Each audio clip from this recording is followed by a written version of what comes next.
What modern social trend you off the most? Public grieving. And berating those who don't grieve publicly. When Chadwick Boseman passed away, people were hounding his co-stars regarding their responses. When Malik B of The Roots passed away, Questlove actually found out by being spammed on Twitter by a bunch of strangers. Imagine finding out one of your closest friends died because random strangers wanted an immediate response from you. I remember when Nipsey Hussle died, not because I had even heard of him before that, but because everyone was publicly stating how devastated they were. It almost seemed like a competition. People were saying stuff like, "I've been supporting him for X amount of years, since the beginning. No one is more upset than me." I honestly found it disturbing. It was like his death was just another trend that people on social media needed to post about. This is exactly it, and unfortunately it doesn't just happen over celebrity deaths. A girl from my hometown went missing, and it was eventually discovered that she was murdered by someone she met up with from Tinder.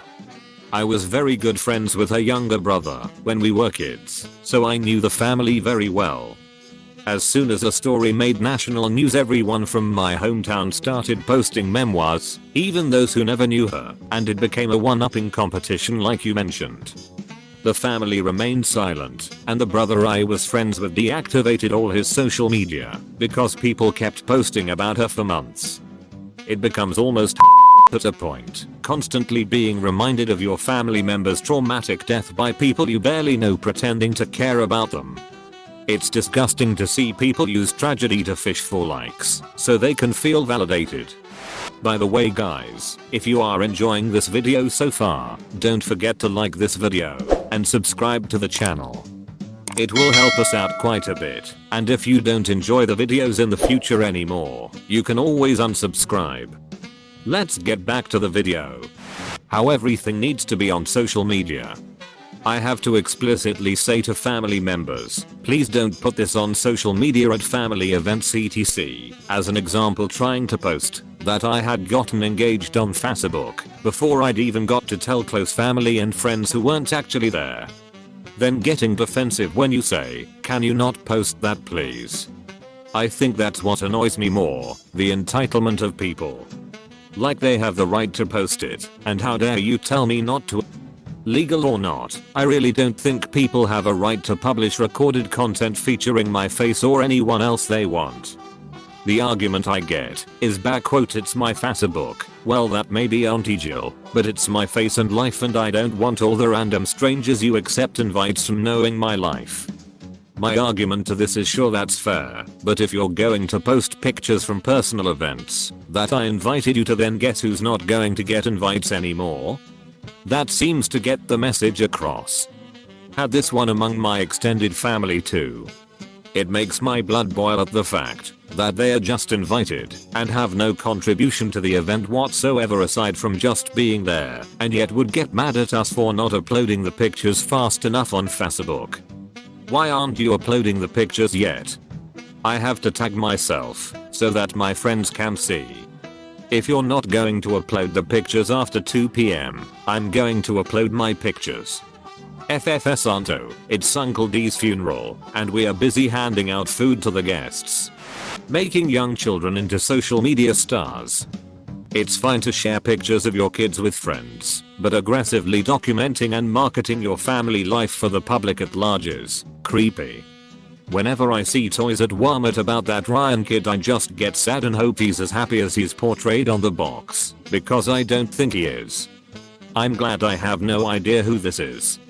As the parent of a child close to his primary demographic who has never watched him, all I know is he's a kid with a YouTube channel that has his face on enough products to make Gene Simmons jealous. He's on TV with his parents now too. I forget which channel, I feel like YTV or Treehouse, maybe Nick, just something like that. They do these games/challenges similar to on his YouTube channel, but between episodes of TV shows. It's odd, it looks pretty forced honestly. Ryan's mystery playdate. Definitely odd AF. My kid watches it sometimes, just because Treehouse is the only channel she watches, and you're right, it does look weirdly forced. I walked in the room, while it was on one time and Craig Robinson was the mystery playdate. WTF lol. This obviously hasn't been as big a deal for the last year or so, but the lack of basic etiquette around invitations or even just making plans. People feel absolutely free to not respond until the last minute while waiting for something better to come along, and they don't think it's rude to cancel last minute or just not show up without letting you know. I realized a while back that I was doing this to people, so I put a stop to it. I made myself a personal policy where I run my schedule on a first come first serve basis. If someone invites me to something and I want to go, I write it down and commit to going. Even if I'm not super excited about going and I'm hoping that it gets cancelled. If I don't want to go, I just be honest about it. Good on you for doing this. It's kind of crazy that this was essentially how the world was run prior to cell phones. Cancelling plans used to be very rude, now it's run of the mill. I remember my mom freaking out about doing that when I was a kid, early 90s. Basically, unless you had a damn good reason or you were at least a week out, you just showed up come hell or high water. Family vloggers horrify me. The concept of exploiting your children's lives for views is particularly awful. And because it's a relatively new concept, there are no real laws around child labor or exploitation concerning it. There are YouTubers out there right now who live in mansions worth millions of dollars that they got from shoving a camera in their toddler's face and demanding them to perform for strangers. I can't even imagine the psychological repercussions this will have on these kids in the future. Ah yes, I remember the whole Daddy off 5 situation. What happened? Oh man, it was pretty bad. They'd make videos of them like spilling chocolate pudding all over the carpet, then the parents would lay into a kid and say they know they did it and scream and act or the kid. Kid would be crying, pleading with them that he didn't do it. Then the parents pull the ha ha got ya son. It was all a prank, as the kid is still sobbing. That was all I seen myself. I'm sure there's far worse. One video that stuck out to me was how the family were planning to go to Disney World without the youngest one because he was caught smearing poop on walls. From what I've heard, poop smearing can be a sign of trauma in kids. You can't just buy something now. Everything is a subscription. First it was just Netflix, then it was Dollar Shave Club. Now every TV channel is a separate subscription. Every household item wants to send it to you over and over again. Nothing is released physically, so the only way to watch a movie or check out a new album is to pay someone monthly. Services that were offered for free or one-time purchase are rescinded and now offered as subscriptions. It's so obvious that everyone and everything just wants to milk you as long and for as much as possible. And people just buy into it willingly. I know people who spend like $200 a month on that was free like 10 years ago. People are even offering themselves on a subscription base now. I can't believe how cool everyone is with watching all their money disappear all the time. This is definitely the biggest one for me. All of the ones you listed, but also phone apps have started doing this too. I wanted to try out FaceApp for the hell of it. I don't really edit my pictures because I don't post many in the first place, but I wanted to check it out to see what the app was like and how easy it was to make ridiculous edits, but it wanted to charge me like $4 a month. Now is that a lot? No. But if it was a one-time charge of $4 or $5 I probably would have said fine, but I'm not paying $48 a year for an app I'm barely gonna use. Same for other dumb like Reface. It's fun, and I liked using it, but I wasn't gonna pay a subscription for it, so I uninstalled. What even happened to $0.99 and $1.99 apps? Everything just wants to keep charging you for whether it's worth it or not, and I hate it all so much. I refuse to stoop to this level of consumerism. Are people willingly buying in? Or is it that everything is now a subscription, so they have no other choice? You want cable, you have to subscribe to channels. There really isn't options. I hate it. I think it's ridiculous. And the cost keeps getting more and more expensive, in Canada at least. It's getting unreasonable for an average income household to have the basics of 10 years ago. The notion that everybody needs to hustle and have a side hustle, like it's okay that we are all supposed to be cheap used car salesmen hawking our wares with no shame or sense of self-respect. Edit. It also frustrates me to no end that people assume that because you are good at something or enjoy it, that you will also be good at and enjoy marketing and selling the thing. Two completely different skill sets. On that note, the idea that every one of your hobbies needs to be turned into a side hustle. No one is allowed to simply have hobbies that they love. You have to strive to be good enough to monetize it. Edit. I'm very happy I made this comment because I've had a wonderful time reading everyone's hobbies and the replies. I had a really bad day today and seeing people talk about what they love doing made it a lot better. Keep being your best selves. I get this a lot. Yes, I have a lot of hobbies. Yes, they are sometimes expensive. Yes, they could be monetized if I so chose. However, then they'd be work, and I do my hobbies as a way to relax from work. Yep, I crochet, and usually the first thing people say when I show them some of my work is OMG, you should totally start a shop. And while I wouldn't be opposed to maybe posting some pre-made stuff on my Instagram stories and taking an offer, the idea of having to commit to putting out products in a limited time span makes me wanna vom. My hobbies are hobbies specifically because they're what I do on my own time when I feel like it. This is more work related, but it pisses me off how there is now work culture of always being reachable by email or text for whatever happens. A lot of places expect you to be pretty much on call, even when you're not at the office anymore. I worked at an ad agency where days off sometimes didn't even feel like that because I would still be getting emails about things and was expected to be checking them. There should be some level of balance between work and personal life, and I feel like that is fading because it's becoming more and more socially acceptable to adopt this type of culture. I just had a work meeting yesterday and my boss's boss was in this meeting and he legit told us to keep our work and personal lives separate as much as we can. We're in it and sometimes emergencies happen, but if we get an email, text, or phone call after hours and it's not an emergency, they told us to ignore it. And if the same person keeps sending stuff after hours, to let them know and they'll talk to the person. It's great having bosses that actually care about you and your personal life. Edit. Grammar. Sounds like a great place to work. My job as a manager is to make my employees able to do their job. As part of that, it is keeping them happy and stable enough to be willing to continue to do their job. Sorry, Mr. Output is everything and burn them all down, but people quit managers more than jobs, and training new people sucks. In general, just the fact that people aren't allowed to be private anymore. All your devices hook up to the internet. Your smartphone tracks you in God only knows how many different ways. Every business wants you to sign up for a rewards account so they can harvest your contact details. Hell, even my PC and game consoles will rearrange my desktop just to show me advertisements. And if that wasn't enough, people give you strange looks when you tell them you have almost no social media presence, no Twitter, no Instagram, no Snapchat, no Facebook. Not to mention how people just get this confused look on their face whenever I get mad at them because they took a photo/video of me without my knowledge or consent and put it on their social media.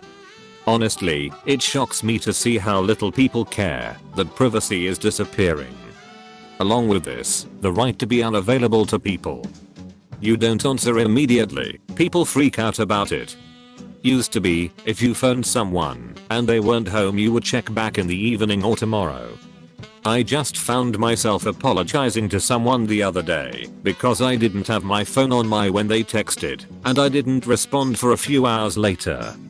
Why am I apologizing? I don't have to be available all the time. But social rules have led me to believe that's my fault, thus being apologetic. This is why I turned read receipts off for a message. So many times I've gotten calls from my mom asking if everything is okay because I didn't respond to her texts, Sometimes you just don't have the time to reply back right away or aren't available, but people hate seeing their messages read and no responded to. I don't think it pisses me off, but it baffles me. Heavy social media presence by ordinary people. I can't for the life of me understand why I'd follow some random person I've never met. I have actual people in my life, and I'm interested in them.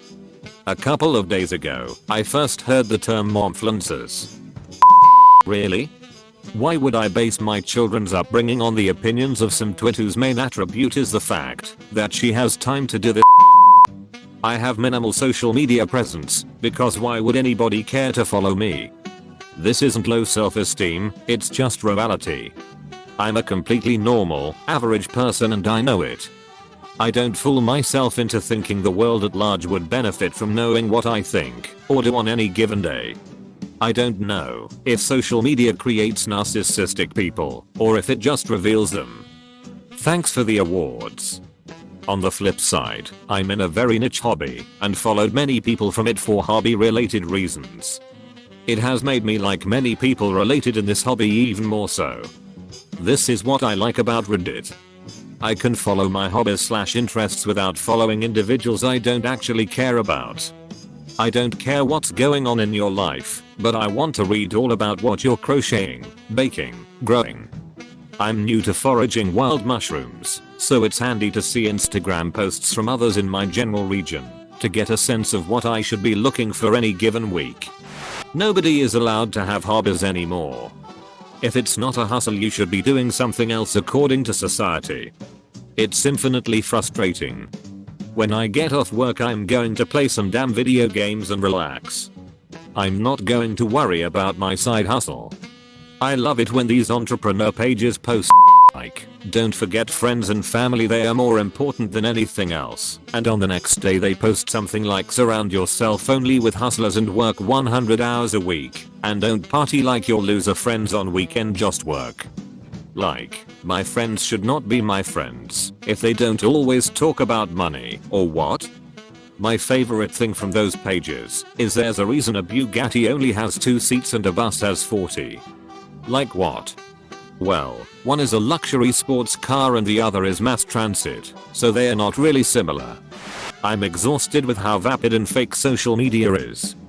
In the future, I hope there will be a set of socially accepted rules regarding what shouldn't be recorded, especially regarding minors and animals. It's frustrating to watch people force their kids and pets to do things for social media.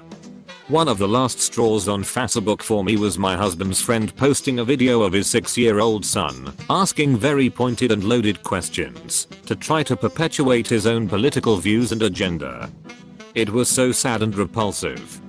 8 months without Facebook now, and I will never go back. I wish I lived in a place where people communicate outside of it. Literally everyone I meet here wants to connect on Facebook, and most of them refuse to give out phone numbers or email addresses entirely. If I deactivated my Facebook account, my only human contact would be occasional Reddit replies from strangers, or bumping into an acquaintance at the store for 5 minutes. I'm beginning to suspect there's something weird going on here, but I already know I live in a severely and abnormally introverted area where no one ever has meetups or hangouts. That people think their lives need to be viewed to be lived, it's like privacy and being private are considered repressive.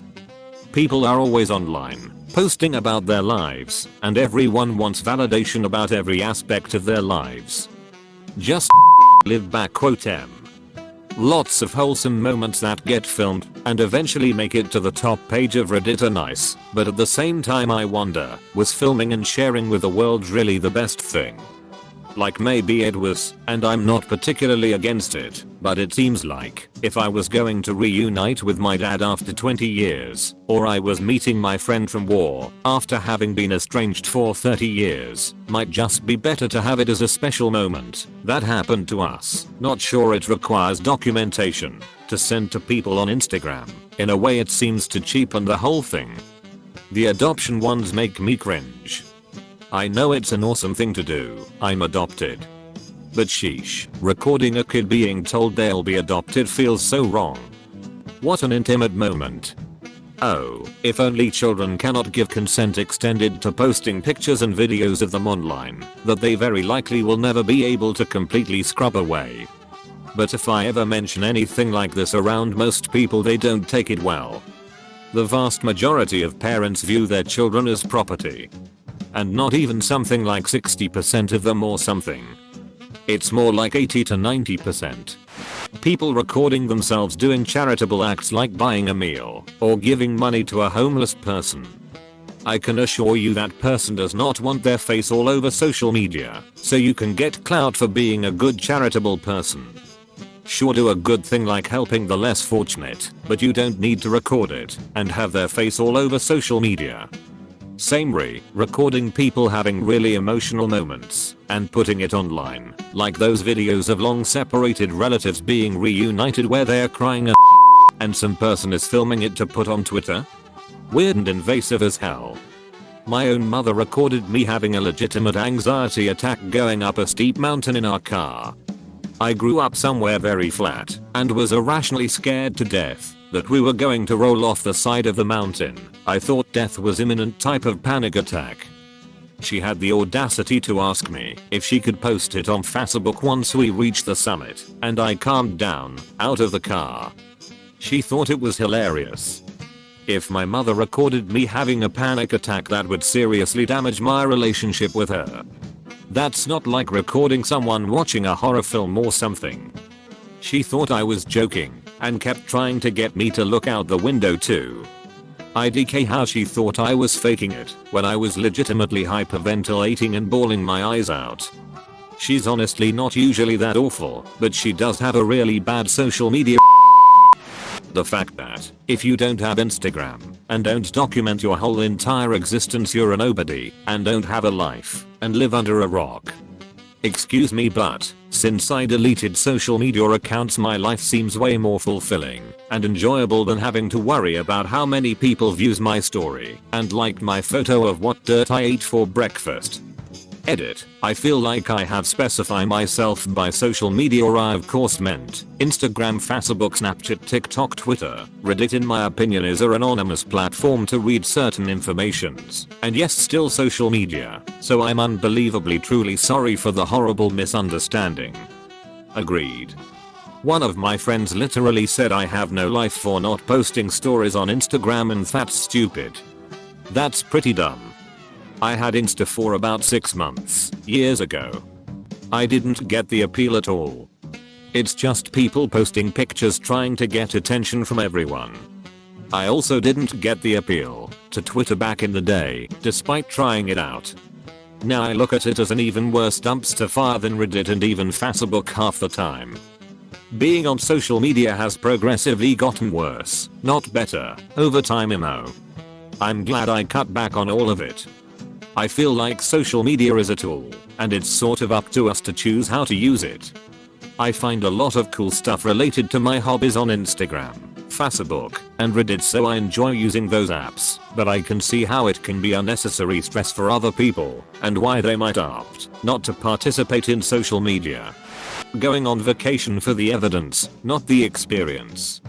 Social media has exposed every cool place of interest and hidden gem out there, which is cool in theory, but it just means that everything is now more crowded than it used to be, and instead of actually enjoying the experience, people are just interested in snapping their shots and moving on to the next target. I saw the Mona Lisa pre-covered and expected it to be a crowded mess shuffling through a line for an hour, to have 30 seconds to look at the painting, no surprise there.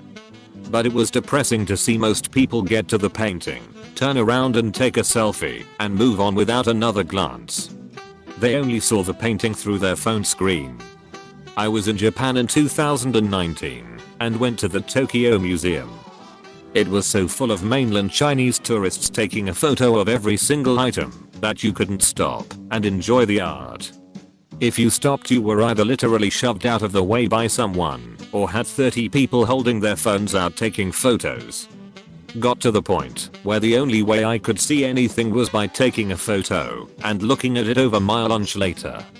This is the end of the video. Thank you guys for staying with me till the end. If you enjoyed watching this, you might as well watch these too.